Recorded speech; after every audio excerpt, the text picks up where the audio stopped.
Dr. Arun Swarup. I live at Marol. It's quite close to the international airport.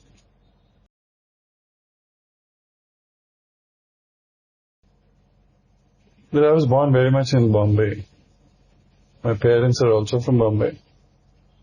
My mom was a teacher at Podar School. My dad was a BSc Tech from Japan. And he did his BSc Tech in Japan for 3 years, I think. After he did his BSc Tech in Punjab. We were a family of 4 brothers and 1 sister. You want the entire family background that way? Yeah, exactly. Yeah. So my eldest brother was into textiles, so he was in my dad's line. The brother next to him is a cardiac surgeon. Then we had a sister in between. She was also a science graduate. Then there was another brother of mine who really didn't do much in life.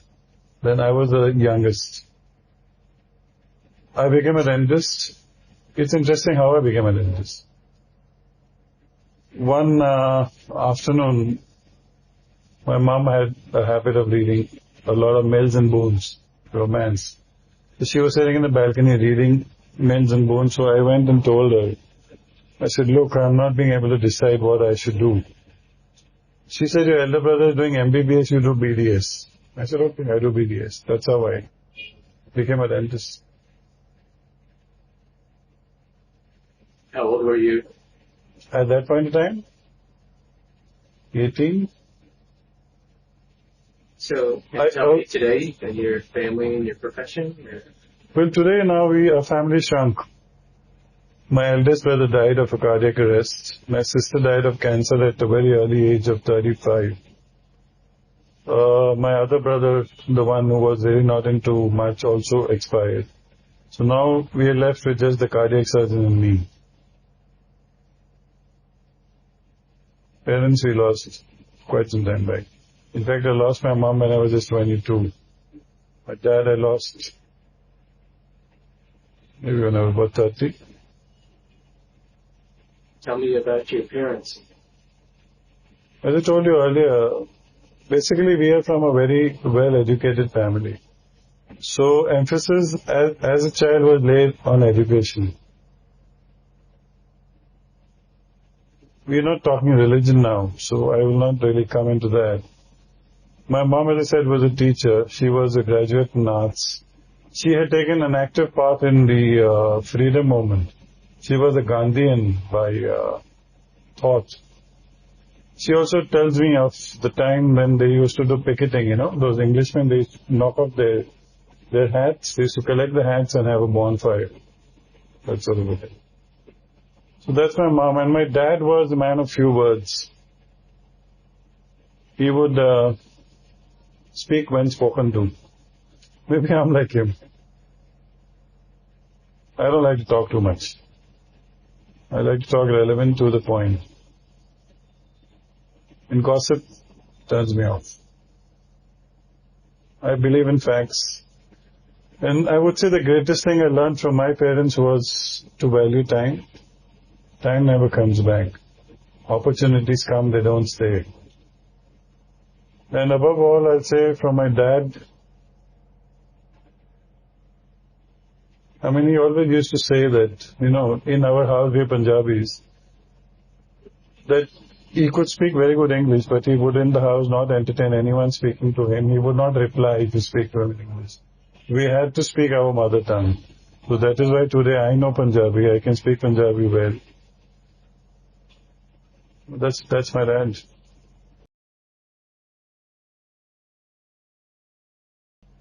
So let's talk about faith and spirituality. What does it mean to you to have faith? To believe in whatever you believe in. That's faith. So tell me, what do you believe? What do you have faith in? Honesty. Being true to oneself, then you're automatically true to the world. I hate diplomacy. I can't. I can't stand it. So if someone who has got a double-ended, to me, black's black, white's white. There's no gray areas in my world. If it's good, it's good. If it's bad, it's bad. There's nothing average. So even I tell my patients when I do a filling and I'm adjusting the filling, is it coming in the way? They say, oh, a little bit. Is it okay? It's almost okay. I said, no, we will not settle for almost. We'll settle for perfect. So I like to be perfect as much as I can. I know none of us is perfect. That's what it is.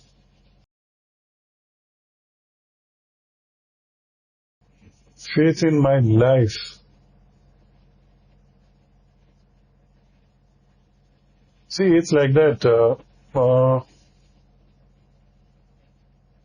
I used to go to temples because I was told to go. I never liked going to temples. And to be honest, I've been to a church more often than I've been to a temple because I had studied in a missionary school. And there also we used to go to church, not for any religious purpose, but because the girls were very good then.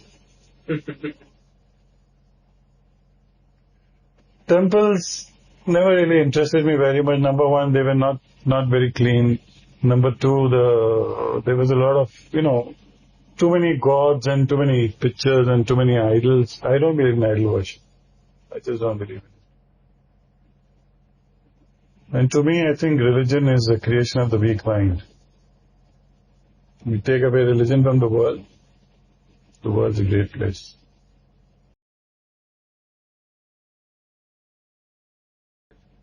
Well, the word God again is man-made, so to me it has got no meaning. But obviously there is something which is holding the planets together, which is making the Earth take its orbit, making the sun give out energy. So I would believe entirely in energy. You see, about 15 years back, a patient of mine told me that there is a system which believes in energy, in harnessing energy, using energy to purposeful work. So she is the one who introduced me to a system, I don't know if that's the right word, called Reiki. Okay. That's where you kind of harness the energy and use it for purposeful purposes. I have trained as a Reiki 1, 2 and 3. In Reiki 1, they open up your chakras. In Reiki 2, they give you a few symbols. And in Reiki 3, you get the symbol for healing. There is a Reiki 3B, which, on virtue of which you can attune other people and open their chakras. Basically, Reiki believes in there being 7 chakras in the body and all that. Tell me about your experience about being drawn to Reiki and what it means for you today. Actually, today it means everything to me. So much so that I'll cite an example. My wife was to have her wisdom tooth taken out. Reiki also works on not necessarily animate human beings or living things. It also works on dead things. Your car's not starting, you do Reiki, it might start. I'm not saying it will start. So she said, no, this wisdom tooth, I don't want to go to an oral surgeon. You take it out. I said, well, it's not my job. It's the job of an oral surgeon. She said, no, you take it out. If it breaks or if there's a complication, we'll see. So what I did was I gave Reiki to her X-ray. And in Reiki, basically you request the energies to perform a particular task. I took out a tooth and trust me, it came out like a piece of cake. I don't know how it happened. I'm a man of science. So I would seek scientific evidence, but I don't know how this worked. Reiki, when you give a person, it works on the basis of endocrine glands. You're stimulating endocrines, no? That's how it works. But in this case, I really don't know, and there are many cases. So from that day onwards, whenever I'm doing any patient, let's say you come to me for a root canal, I'll give Reiki to your X-ray first before I start with the root canal. The days I forget to do it, it's not as good. And tell me about when you're giving Reiki and you're flowing energy into somebody. What is your experience?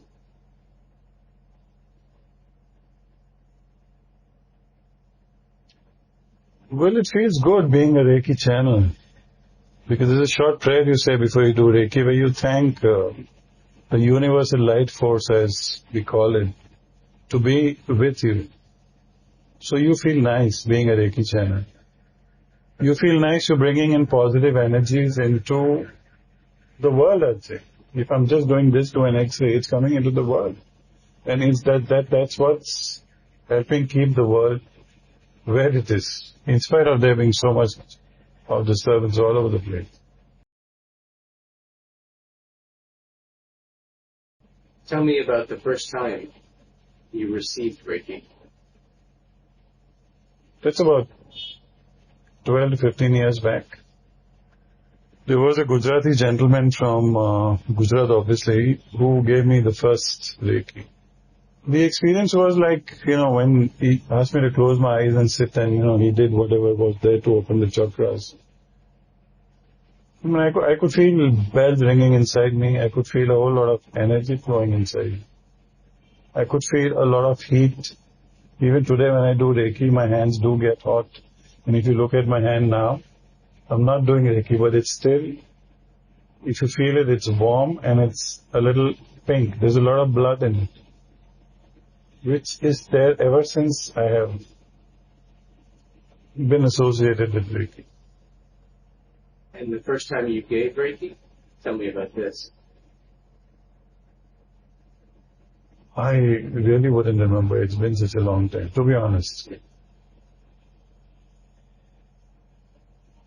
And now I do it all the time.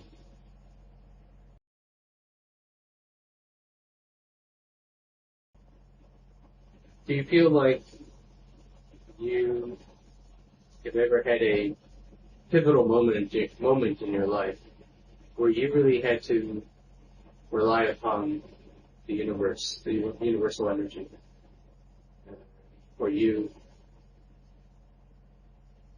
I feel it's every moment of my life, every breath I take, I need to rely on the universe. We are constantly depleting the earth of resources. I mean, every moment is crucial. You have been into this faith thing for a very long time, I'm sure. You interviewed a lot of people, so you are extremely aware about the amount of abuse that the pollution is going through. So I would say I need Reiki all the time. Eating, drinking, sleeping, for everything. I need energy. I need not necessarily use the word Reiki. All of us need it. Just the other day I read an article in the newspaper that the trees are getting longer to fight pollution.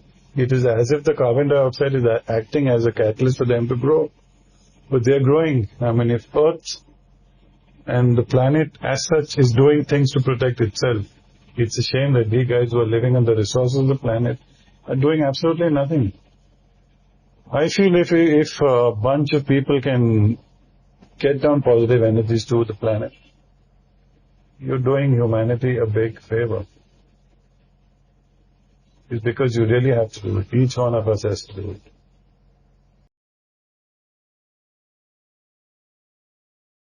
How have you changed on this? I was a very, very, very aggressive person. Very short-tempered. So much so that if a bus would drive across rough against my car, even without touching me, I would go jam the car, go into the driver's cabin and thrash him out.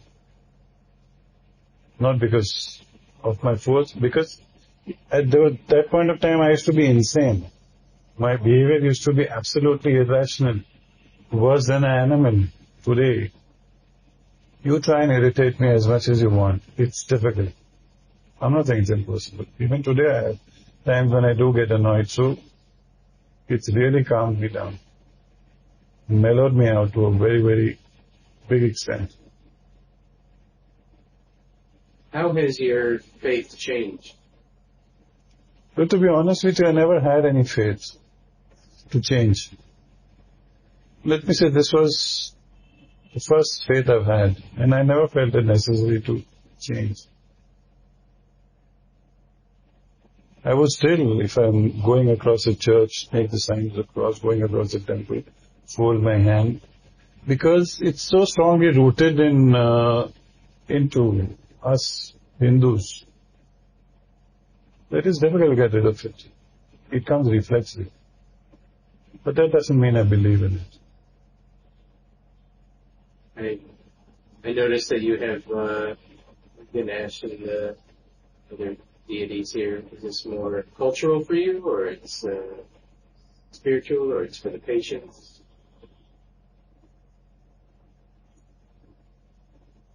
It's not spiritual. Definitely not. It's not spiritual. But yes, it would be like a way to connect with the Almighty, the Creator, the energy force, something that's governing all of us, governing the sunrise and sunset and stuff like that. Something that this would be a good way to connect.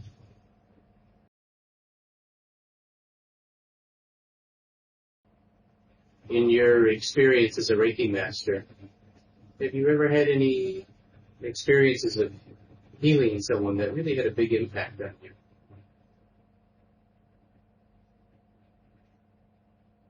This that example which I gave you earlier of me doing Reiki for my wife was really something which I refused to believe, but I was forced to believe. I refused to believe because my scientific training told me no, such a thing is not possible, but it happened. I did the similar thing with my brother-in-law also. He also had a wisdom tooth to be taken out. And today a patient comes with a big swelling. I don't need to have to tell him what I'm doing. When I'm just palpating his swelling, I'm giving him Reiki. It works. I don't know how it works. Maybe it simulates the absorption of the cellulitis or whatever.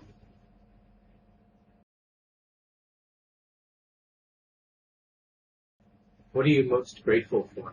Everything. I'm grateful for everything. My parents, my family, above all, my teachers, who have crafted me into being a dentist and a brilliant dentist. I'm fortunate to have had a really good teachers in dental school. Extremely grateful to them. I am today what I am is because of what I learned from them. I also had an association with a Parsi doctor for whom I worked with 20 years. My mannerism today for my patients is all due respects to him. My parents, my teachers, and my family, the support I get from them.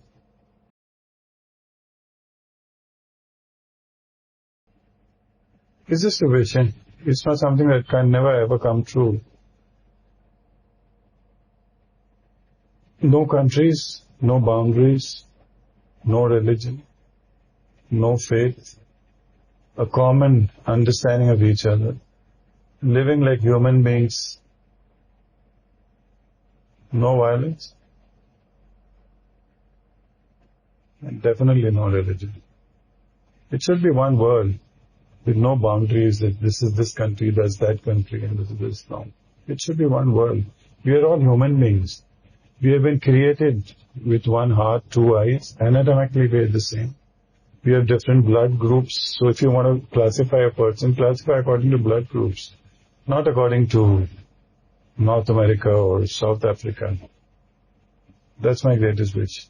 I wish this world would be one place where anyone can move anywhere. And today, if I have to go on a holiday, I have to take so many visas and stuff. And for what? It's one place. Why not keep it one place? That's my greatest wish. If it ever comes true, let's live like human beings. And what is all this nonsense, Coming, shooting people, killing people on for what? As I said, told you earlier also, take away religion. The world is a much, much peaceful place. That's my greatest wish. Let's all come together.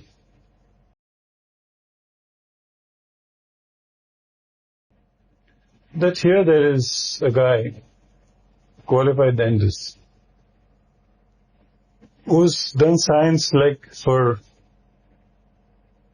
a good, solid 8 years, who's mugged his butt off studying dentistry. In spite of the scientific background, who still believes in that there is some energy that is required to keep this planet going. It need not be solar energy alone. There's something more than that that's required. I don't know what kind of a photograph is going to portray that. And I also believe in one thing is that if one has to have a place of worship, if you have to have it, let it be a place of work. To me, my temple, my mosque, my whatever, is my place of work. This place where we are sitting, that's my temple. I have another clinic there, that's my second temple. To me, work is worship. It might sound communist to an extent, but why not? Communists are also human beings. You got to work. And that's worship. I read somewhere that the minute you love your work, you don't work. You're loving all the time, aren't you? What's it?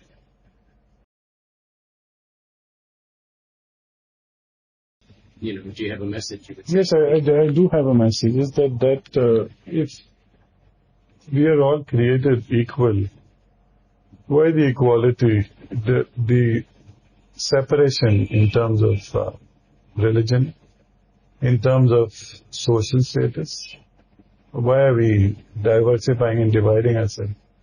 Dividing and again dividing. We are human beings. We are not cells. We finished dividing. That's it. Let's live peacefully. And I don't know, my message would be that to those people who are involved in killing other people, be it terrorism, be it hatred, be it revenge, it's not worth it. We are all the same, and if by this interview that you have taken, I can even influence one person to lay down his gun, I think I've done my bit for which I was created. That's the message I have. Thank you so much. Really nice to meet you. My pleasure.